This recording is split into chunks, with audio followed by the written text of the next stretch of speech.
So this is going to be about Leo. Leo's this open source software that can be used for an IDE, and that's basically what I'm going to be showing you here.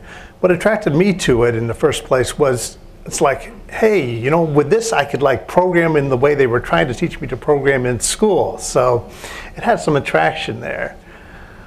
You saw it on the screen when you initially came into the room, and we'll be looking at it again.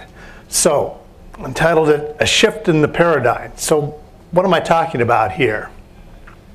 Well, Leo's about organizing mostly, and really the atomic level of organizing that's actually physically supported by something real is files and file names. I mean, when you start coding, the only real structure that you can impose that's real is, naming your files so they give you some hint of what might be in them, partitioning your code up and putting it in files like that. So that's the only thing that's real. But, I mean, there are other things you can do. There are other things you can do.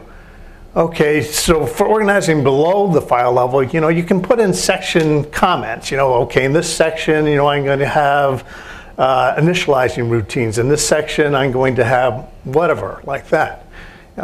When classes came in, that was another way to organize your code. You could organize things by function. You could put them in relationship to things that, might have a more physical existence, and putting your functions and methods under that.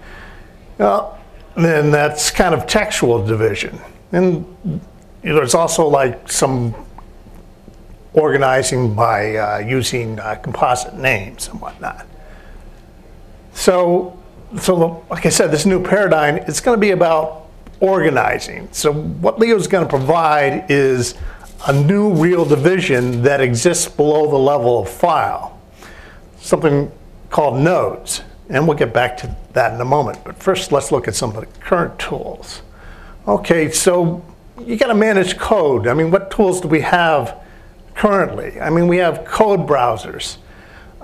Some people use folding editors, to get the stuff out of the way so they can just concentrate on what they've got open and fill in details there.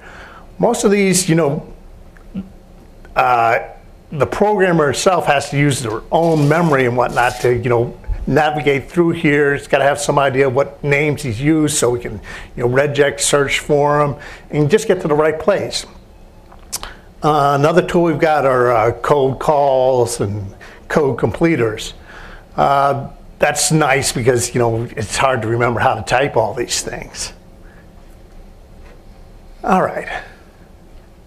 So some of the limitations here is, there's no formal way of, capturing when you shift details. We're all coders, so, we're like drawn to like, okay, let's start coding, and we start writing code, and it's like, oh yeah, I'm going to need a method for this, so we got to pull back out and maybe make a note of that and remember to go back to that.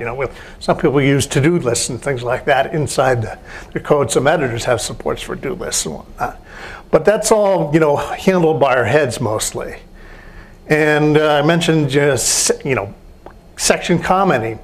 Well, that's nice, but, just like regular comments, they often get out of sync with what you're trying to do. I mean, you come up with these divisions and you're just adding routines and functions and whatnot into various sections, and sometimes they don't match up anymore. But it's so expensive to go back and think about it and move things around that we don't really do it. So they get out of sync just like regular comments do. And code browsers, they're good, but they're strictly based on text parsing and for features in your code, and there's language specific, because they got to know what patterns to look for. All right. So I mentioned these node things. Now, what are these node things going to give us? These are what are going to give us the division below files that are going to be real, in a sense. And and then they're not going to be textually defined. They're going to be supported by Leo. It's a new way to organize our code through outlines. I don't know that outliners that are that popular anymore, but it was an early on application that saw a lot of use. People, use outlines to organize their thoughts, organize their to-do lists and that sort of thing. It was, there was a whole bunch of them back in the DOS days and whatnot, and there's still quite a few left. There's some in the Mac world that are very popular, a few in the PC world, but they've kind of fallen out of favor. But the creator of Leo, he was aware of a particular outliner on the Mac called More, and this is what inspired him to say, hey, maybe I could use outlines to program. So they also provide a new way to navigate through our code. We're not bopping around using regexes anymore. We've got another level to navigate through our code. And it's an explicit way to vary our attention because, you have to manage complexity. And then what's the rule? 7 plus or minus 2. Those are all that the human mind can hold in your head at once. And you've got to be able to chunk things down and deal with them at higher levels than, just the detail of line after line after line after line after code. And that's what Leo will give you. And again, it provides a formal way to quickly capture, your design at the large level and at smaller levels. And it's cheaper to reorganize code because an outline, you can drag the things around and put things in the sections that make more sense. So it's much cheaper to reorganize your code and things don't get out of sync as badly. All right, so Node. There was going to be a movie here. But I'm actually going to demonstrate physically what I'm talking about. A good mental model for codes is an index card. And I think these are you're still probably familiar with these. They haven't completely disappeared and whatnot. An index card has, a place for your headline and a place for your body that, supports that headline. So what Leo does is it separates the two.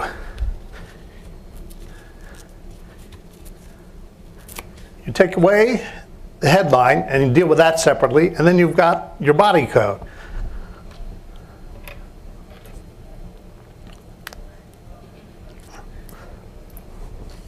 Might have worked better as a movie, but hey. So that's the idea. We've got the headline to deal with, and then we've got a body where we're going to put our code, and we can deal with them separately this way. But they're still linked together. They will be in Leo. I mean, this is really a model. You've got your headline, your body text, and the other thing that Leo stores with a node is its position inside your outline. So that's the movie that isn't there. So, screenshots. Well, actually, this isn't so good. Leo uses Qt, and Qt adapts to whatever operating system you're under. And if you notice in the pane up here, it's using tree view, but it's a tree view from Vista or XP, with the pluses and minuses and whatnot. And so it doesn't really look like that anymore. So let's just go right to the application and look at that a bit.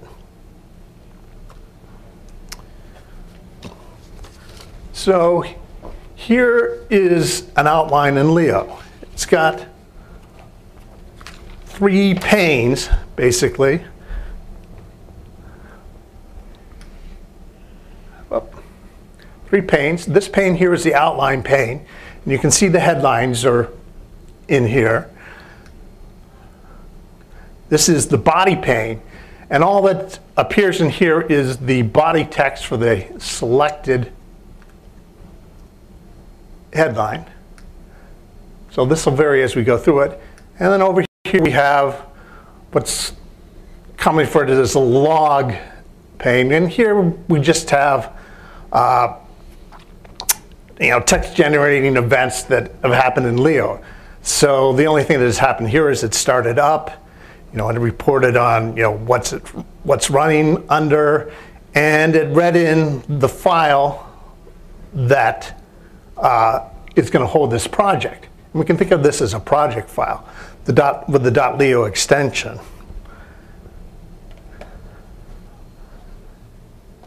Now this file is available here under the help menu, and it's meant to be a quick demo of how to use Leo. So it's called quickstart.txt. I already loaded it in and renamed it. Plus I made a few tweaks to it because there's some depreciated language in that file that hasn't made it into the changes and whatnot yet. But let's start using this, and let me demonstrate a little bit of what you can do with Leo. So the active pane will be highlighted in red. Nothing's really active at the moment. See what red here? Now, the arrow keys will navigate through this. And if I just hit Alt with an arrow key, no matter what pane I'm in, it'll go back to the outline pane and start changing things there. And once you're in that pane, you can just use the arrow keys without the Alt modifier.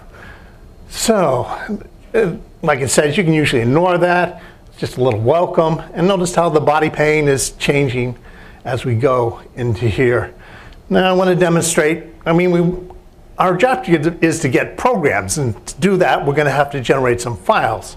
So that's contained in here under programming. And you might notice that there's no little dot there. Let me go back and give you a mental model for what's going on in this outline pane. Notice we have a little rectangle there. And sometimes it's got other things in it, sometimes it doesn't. There's a physical model for this that I tend to think visually in visual metaphors, so let me give you my particular metaphor for this.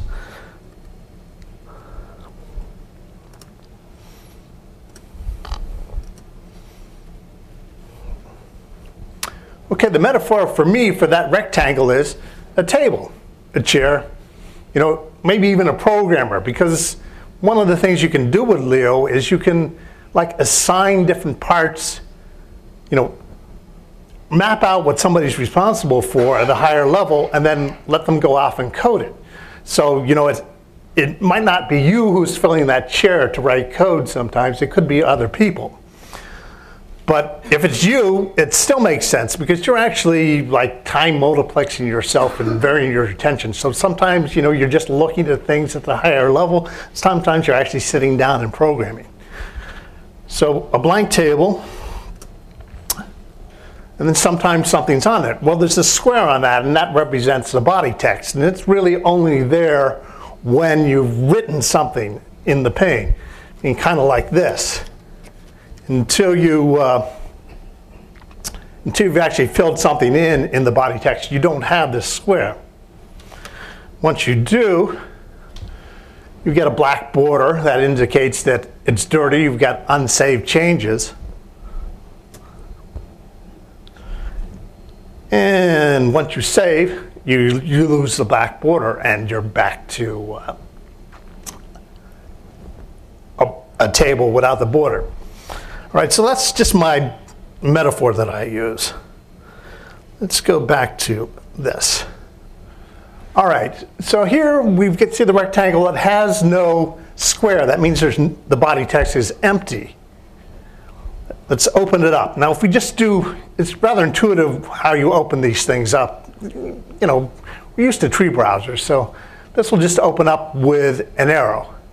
Now what programming did, actually, what it was saying as a comment was everything that's under here is going to have something to do with programming. And we only have one descend it at the next level.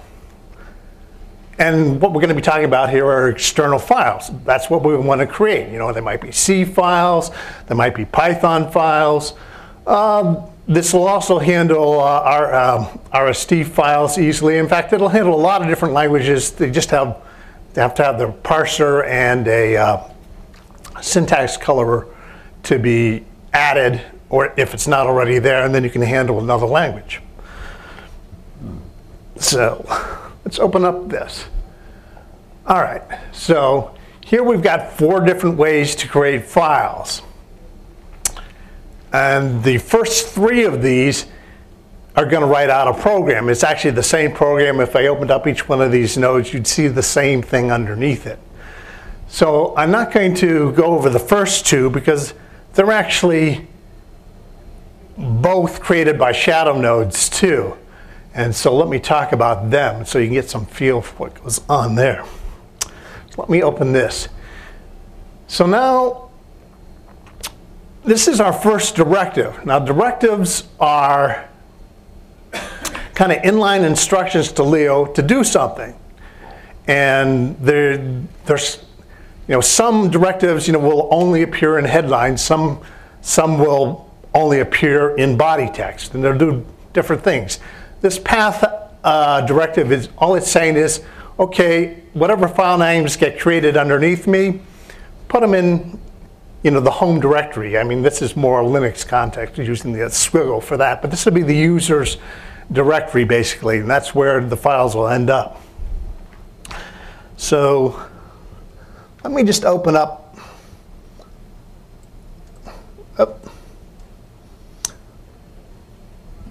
all the levels under here at once so we can look at them.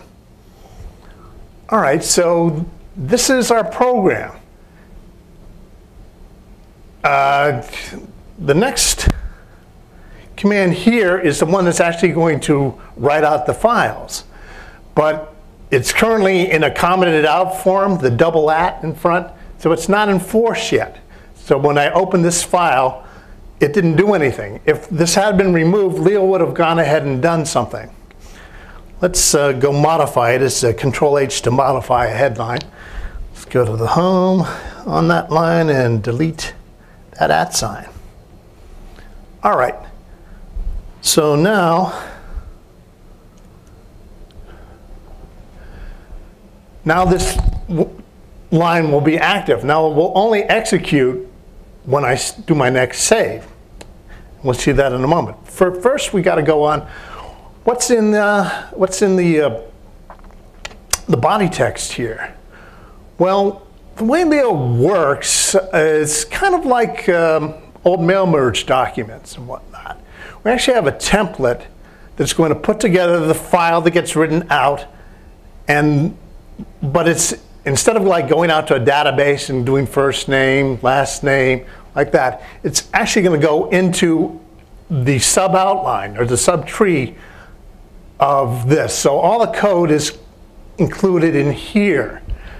And we see some directives again in here. Language is Python. That's how you handle multiple languages. All you would have to do is, you know, have a different language, you know, @ language C, C++. And then the code would be, beneath that would be colorized with that particular syntax editor, and the comments would be use the right commenting characters and whatnot. It's the @others that actually is part of the template. What that's saying is, okay, go out and go through the subs here and start pulling in what I need. And one of the nice things about Leo is, you know, commenting is more built in. It's harder to get out of sync, much as with section things. And I mean, because we're like organizing, we're using outlines to organize things. So the next thing here, you see there is no body text. They're actually using this as an organizing node again. It's saying, okay, what you see underneath me, they're going to be imports and setup routines. And if we go down, we see, okay, here are imports. And here are a couple initialization routines. Now the at others will basically start transversing this tree.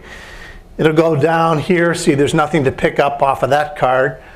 Okay, there are two statements to pick off of this card. And what it actually does, it takes these and it puts them at whatever level of indentation the others is on. So this started at 0. It's going to put the statements, the import statements, at column 0. Here are the inits. They're also going to go at column 0. So it's done that. Now it's going to look, is there anything else to pick up? Here's a class. Well, the class actually has another at others, so it's going to stop the original at others and say, okay, now this is the next part of the template, just append me. So the class foo gets appended, and here we introduce a new concept. He says named subsections, doc string with the double brackets. That's saying look for a headline of that format and just take the body text and replace it there at this indent level. So there's the class comment. Here, the at others in that template at the class foo level is going to pick up this definition for spam and this definition for eggs. Okay, well, let's save this out.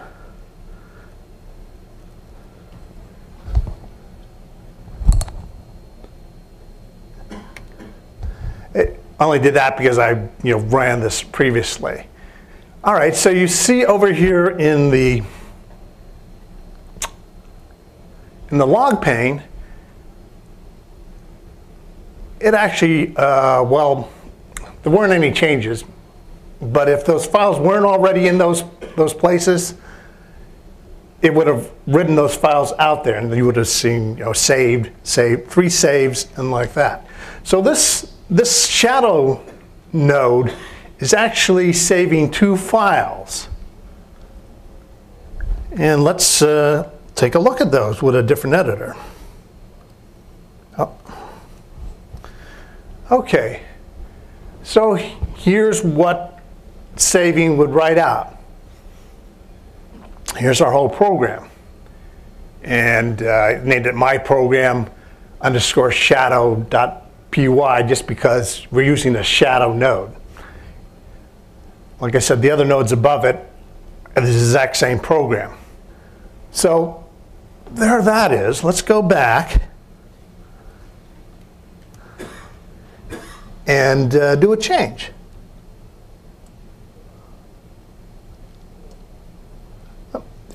Didn't move.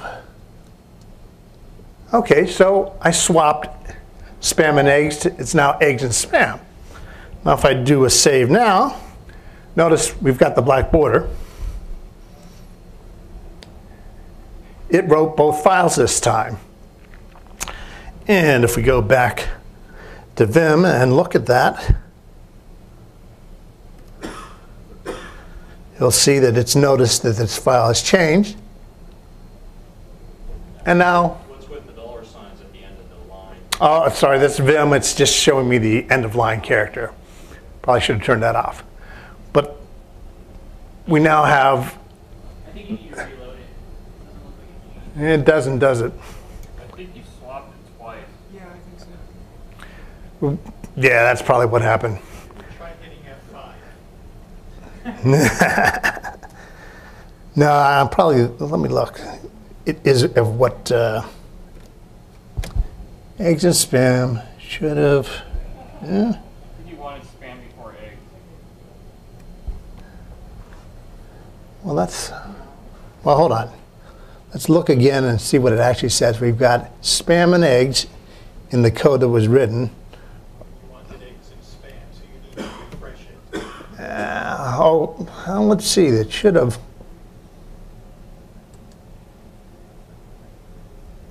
Well, no, it just saved that. Yep. Is that Vim? It is.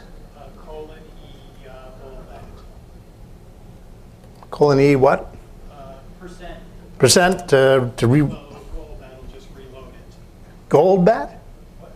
Exclamation mark. Oh, bang. Sorry, different errors. Colon E. Up. Ah. Swore I'd type that E. Percent will work too. No, no space if you use a bang.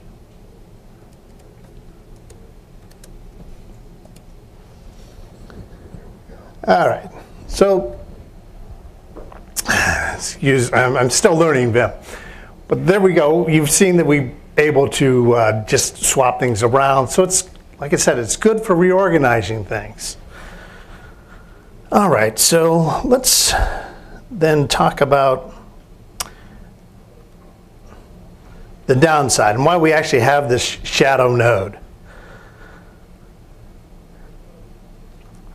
Now, when I said that Leo introduces another level of below a file, these nodes, there actually was no provision for that, in editors. I mean, so Leo actually creates two files when you're doing shadow.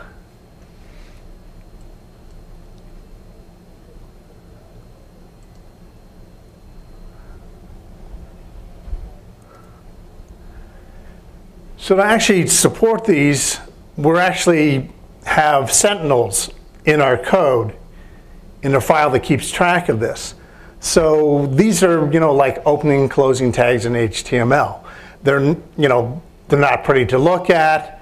You basically don't want to look at. But actually with them in here, you can go in and edit the code in an outside editor, and they'll pretty much won't mess up your outline. So if this shadow stuff is really to make it easier to play with play nicely with other programmers who have to look at your code and they don't really care for Leo, they don't use it. You've got the the plain unsentinel version, and you've got the sentinel version that in a hidden place that Leo will read in order to repopulate all the outlines. So, how am I doing here? 3:30. All right. So let's go back to the presentation a bit. Okay, so I talked about the path. So now that you've seen it, what does Leo bring you and what advantages do you have? Okay, so you saw in Leo you can set up a correspondence between files in your project and files that externally exist on your hard drive and the outline itself.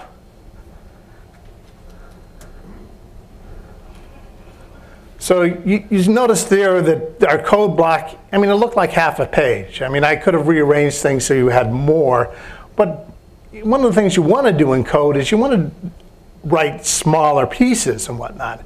And one of the nice things about Leo is it lets you chop things up into fairly small pieces, that cluster, and you can name in a way that you're like, oh, this right now I want to do this, in my function. If you need, if it's going to be some super long function, you can like chop it up, give it names, or not even bother giving it names, but you can still chop it up. So it helps keep your code blocks small. In fact, some people use this for writing assembler and whatnot, and it's really useful there because, in assembly, all you've got is a list of opcodes and that sort of stuff, and it's like real easy to lose track of, okay, what am I trying to do now? If you're writing yourself little notes in the headlines, you can handle pretty complex concepts by keeping them small. Okay, reorganizing is easy despite the little baubles I had. You can drag things around. Some of area, like the section comments, you still have the ability to do like section comments, but it's easy to like, okay, well actually this function should be over here, in this section, and this function should be over here in this other section. So okay, I'm seeing a new class of things that are doing different tasks. let me create an area for that and start putting them in that area. Okay, so it also supports the coding shift, large to small. I mean, there are functions in Leo that let you go to a body text, write a whole, return separated list of headlines, and then have them sucked out and put into their own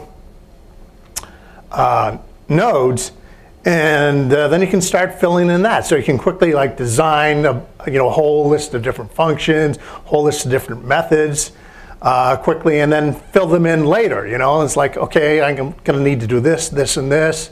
I'll get back to it later, but here they are stored, so it's not all up in your head. So, like I talked about, hard tasks can be further decomposed if you need to. I mean, when you're starting out programming, you tend to write a lot of comments, and then as you go on, it's like, okay, I know what I'm doing. I've done this before slightly differently. I don't really need the comments. So you can vary the level of decomposition that you need that support you in getting your tasks done.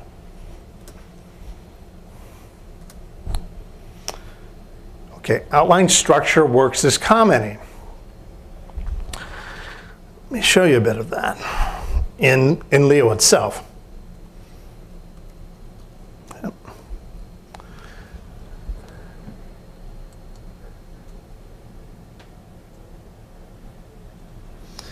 I never understand why they don't do cascading menus the way Apple does. I always run off the wrong end of these. Okay, so Leo, like I said, a .leo file is pretty much like a project file where your project meta details are stored, but it can include references to other files that it'll read in to build the outline out of all those sentinels. So this is the file that generates the entire application. And we'll let that work a while, because it's got to read in a lot of files to do this. Let me go back to my presentation, and I'll come back to this point. Okay, custom task-oriented side views. One of the hard to get things that Leo offers is it's not strictly outlines. It's got a concept where you can reuse subsections of your outline any place. You can basically, it's as if you were to take the subsection of an outline, put it in its own room, and then you have, and I like the game Portal and whatnot. It's like you can create different entrances to that same room from different points in the outline. So you can use this to support your programming by, let's say you've got a bug and you know it's likely to involve these different routines. You can create a outline that lists that particular bug, and then you can start pulling in all the code that you suspect might be part of this problem, and just put in portals into that code where it's being generated out of a file underneath that, and then you just deal with the changes there, because any change made, they're called clones. This is kind of unfortunate because it's not a clone in the sense of a twin. It's actually the same object. It's really more a cloned entrance into that code. So once you've gathered them someplace else in a custom view, you can make all your changes in there, and they're automatically reflected back in the files that will be used to create your external files. So let's see if we've like symlinks? Like symlinks? Yeah, actually people have used that analogy. People have used that analogy. All right, so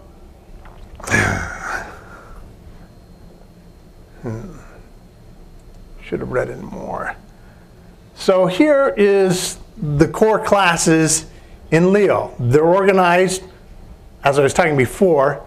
You use file names to section off functionality. Now, one of the functionalities that Leo needs to handle used to handle commands. In fact, there's an object for each tab called a commander that's in charge of, running the application for that. So let me show you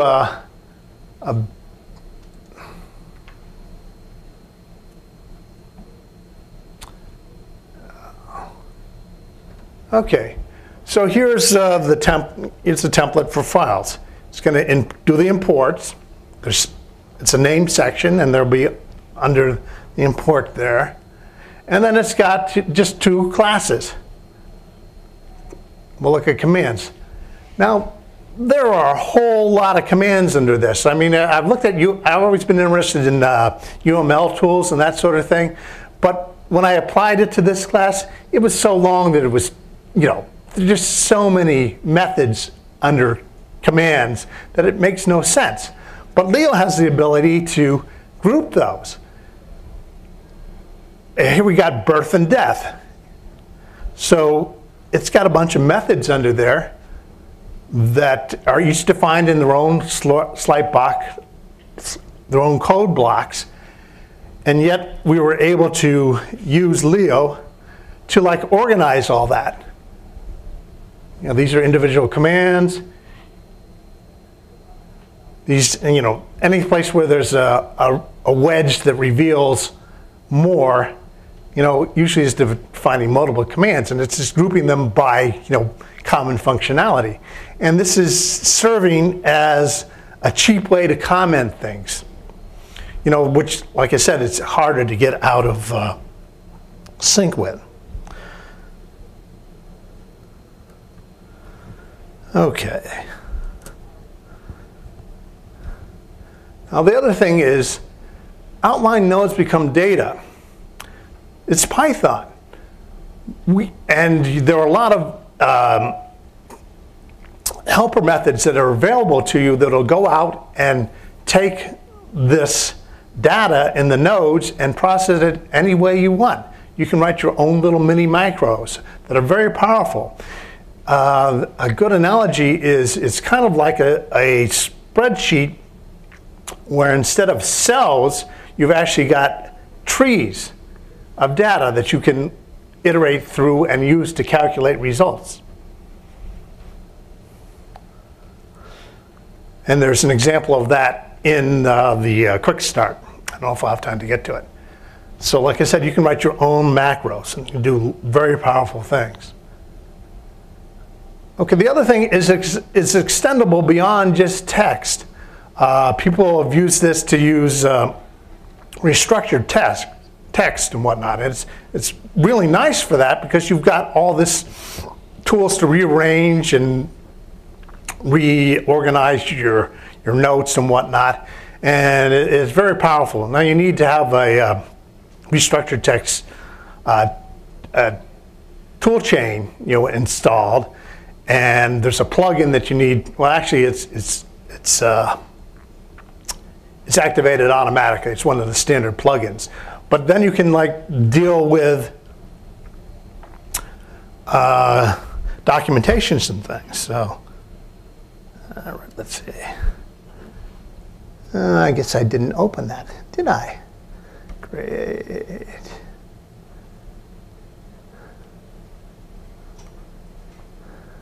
I've been hijacked by several search engines recently setting this up. So for example of, oh gosh, thank you Google, here we are. All right, so this is Leo's homepage, and it's restructured text, and it's actually included along with Leo. So you could set up your tool chain and build Leo's documentation. Let's go just to the user manual. So this is maintained in a Leo outline and generated whenever we need to regenerate the file, whatnot. And it goes, custom topics like, installing Leo notes, that sort of thing. And you see that this is a fairly nice layout. Let's go back there. All right, so I think we got a little bit more time. Let me go back, maybe demonstrate programming. Scripting Leo. Okay, so we can talk about custom micros. Here we've got a micro that's going to deal with the current node, and if I do Control B, it'll execute it. All right, and you see, where did the results go? Well, there's actually a script in there that says, go ahead and put the result under here. So it generated a report. And what did it do? It actually pulled out all the headlines in this outline. And you know, there's a lot more meta processing we could do with that. There's also script buttons.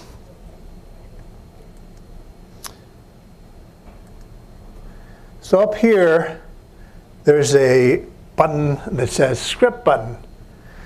And what it does is it will create a button of that title, example button, and put it in there, and then it will operate. Now, this was actually created when this file was first read in. That's why it's in here automatically. And all this thing is doing is it's looking at, okay, what's the current outline headline? Well, what's the current node? Give me its headline, P.H. P is for like the current position. You've got a lot of nice shortcuts built in that help you operate with things. So all it is giving us the headline for that. So it's saying, heck, configuration, enable plugins, etc. is on that. So that's an example of what Leo can do. It can also be extended to deal with other things. Some people use this. I mean, it has the ability to add arbitrary blocks of code or of data. Some people use this as an outliner. Let's see if like a to-do list. No. Task status. Anyway, I won't get to it now, but you have the ability to like put in custom icons, you know, priorities and that thing. If you were using this as a to-do list organizer. And I mean, there are a lot of plugins to deal with special things. Some people use this to interface with databases, you know, send off SQL inquiries, get them back and store the results and whatnot, kind of like a notebook, that sort of thing. So let's go back and let's take some questions if there are. Yes? What if you want to do something like view a function definition and a call to it? And the call to it. Can you read the question? Yes. The question was, what if you wanted to view a function and look at the calls to it? There are plugins, and Leo has its a really nice Python plugin interface that handle completions, and they also will let you store, parse out function calls so it can provide, you a method to that. But as far as going through your code and actually giving you the function calls, I don't know if that's built on yet, but it's something to be added to. I'm talking more of like a split screen kind of thing, where in my normal text editor I do a split screen and on probably the same file or two different files move to the function definition. And like that. I mean, there is support for multiple editors opened onto different places in the outline, but probably not quite what you're talking about. But it's not that old a applications. There's still a lot of things being added. I mean, there's a lot of excitement about some new ideas like Lightbox and whatnot. And we were just talking about it recently. It's like there's nothing in Lightbox that couldn't be added to Leo, you know, and it probably might even be better in this format because, like I said, you can deal with things at a much smaller level. Yes? How does this fit into a programming environment? Things like make files, working, having things on GitHub, and in particular working with other people who might not be using Leo? Well, that's what the shadow node was for. So you can share the files that have no sentinels in it, and they can just look at it. They can make changes into it, and they actually can be read back into the outline. Now, you may have to play with, you know, where things get put, but they will actually go back into Leo if you do your editing externally and whatnot. As far as GitHub, it's written so that changes that you make, you know, have minimal impact with your versioning system. So you're not, every time you do something, you don't generate a lot of extraneous changes, that sort of thing. But, you know, it's still something to be worked on. Somebody was just recently writing a little plugin that would, you know, diff things at a Leo level, so you could see, you know, this is how it was originally, and underneath it is a note of the difference, like that. So still evolving, but there is provision for some of that. Kathleen? I was asking about collaborating with people who aren't using Leo, and if you're opposed if they make edits, but... I mean, it needs more work. Ideally, I mean, I can see this being fairly useful to an open source project if people were all using that, you know, and you kind of get mind share. But there are provisions for doing that. I mean, there are people within companies who they're the only one who's using it, so they're, you know, sharing off their files but without the sentinels, you know, and then other people make changes. It's read back in. You're able to look at it, annotate it in a way that makes sense to you, and go on. Oh, yeah. If they edit a file, the shadow file, and they rearrange pieces of it, is Leo smart enough to rearrange them back into the file with sentinels? It's probably not 100%. You know, you probably would have to go in and, you know, look at it and say, okay, there's some changes here that aren't really reflected in the way that I'm organizing things. But it does make attempts to do that sort of thing. You know, it's got an algorithm. I mean, if the add auto node that was in there, the add auto node, it goes out and reads a raw file basically without any sentinels, pulls it in, parses it into an outline just using Python or whatever language you're using, you know, the rules from that. You know, classes at one level, subfunctions at another level. And then you can, you know, rearrange things and add nodes and whatnot. But when you write that out under an auto file, it's just written out as another sentinel-less file. And so you lose all that. The next time you open it, it would reparse that file, that raw non-sentinel file. So that's one way that some people work with that. All right. I guess my time's up. Thank you.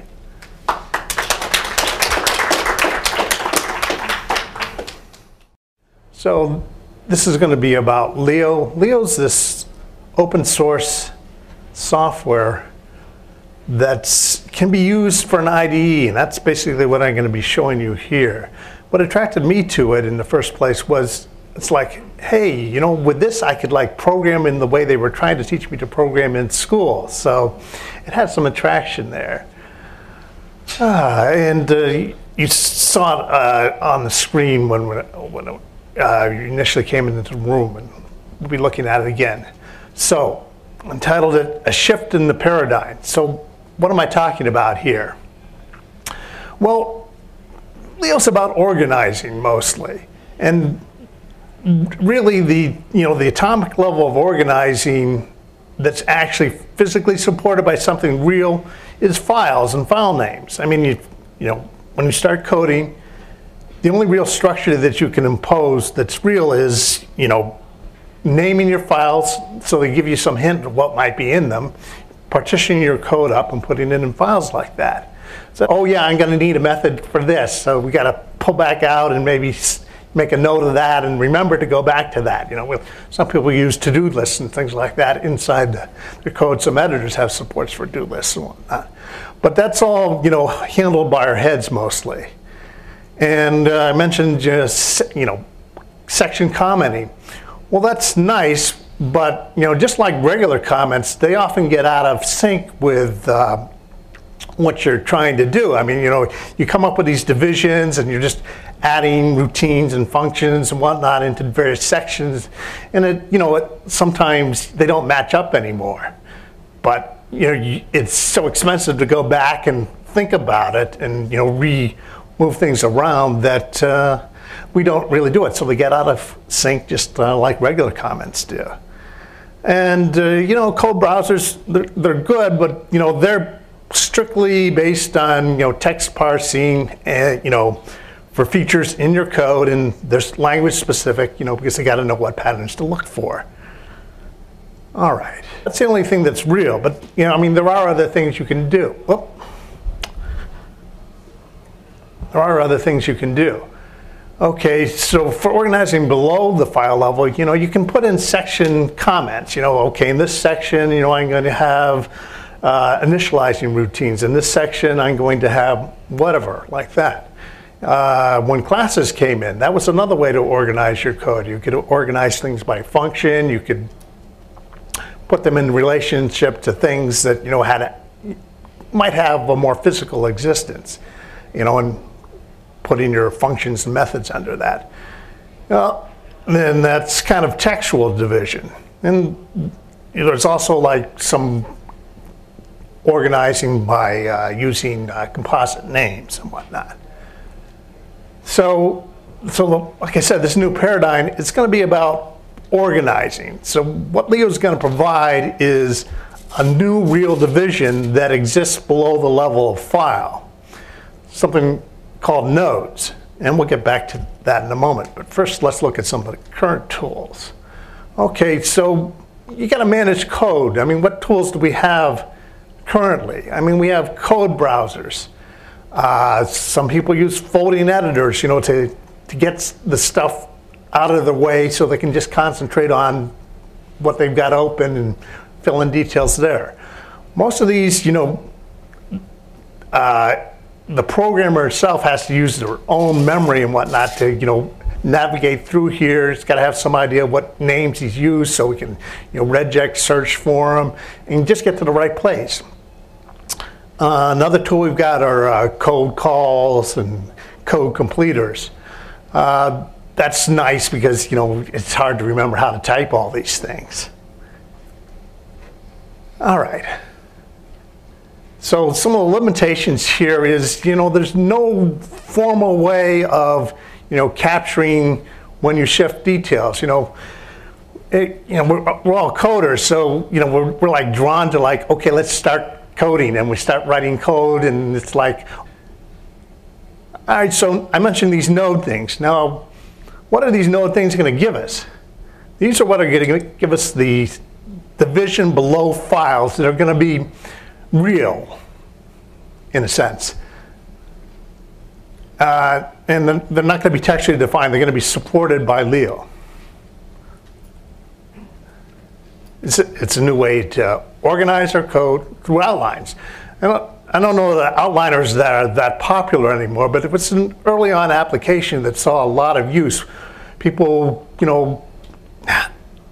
use outlines to organize their thoughts, organize their to-do lists and that sort of thing. It was, there was a whole bunch of them back in the DOS days and whatnot, and there's still quite a few left. There's some in the Mac world that are very popular, a few in the PC world, but they've kind of fallen out of favor. But the creator of Leo, he was aware of a particular outliner on the Mac called More, and this is what inspired him to say, hey, maybe I could